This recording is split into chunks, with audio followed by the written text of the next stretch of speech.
رسول اللہ صلی اللہ علیہ وآلہ وسلم نے فرمایا رمضان میں عمرہ حج کے برابر ہے۔ یہ حدیث سنن ابن ماجہ ہے۔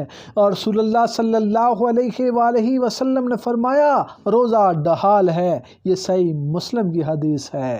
رسول اللہ صلی اللہ علیہ وآلہ وسلم نے فرمایا جنت میں 8 دروازے ہیں، ان میں سے ایک دروازے کا نام ریان ہے جس سے صرف روزے دار ہی داخل ہوں گے۔ یہ صحیح بخاری اور ترمذی شریف کی حدیث ہے۔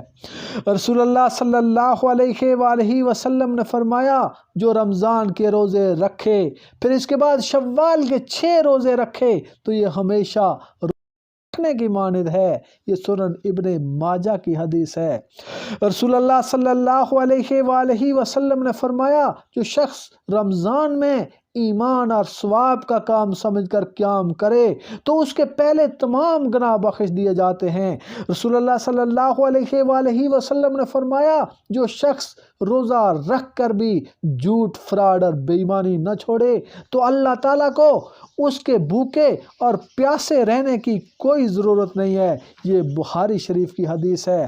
رسول اللہ صلی اللہ علیہ وآلہ وسلم نے فرمایا اگر روزے کی برکت اور فضیلت کا معلوم ہو جائے تو لوگ خواہش کریں کہ سارا سال ہی روزے ہوں۔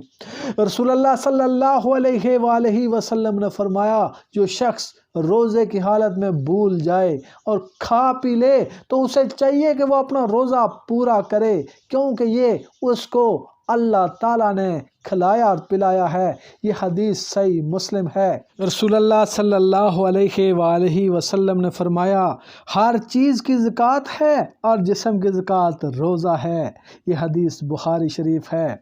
رسول اللہ صلی اللہ علیہ وآلہ وسلم نے فرمایا سحری کھایا کرو، سحری کھانے میں برکت ہے۔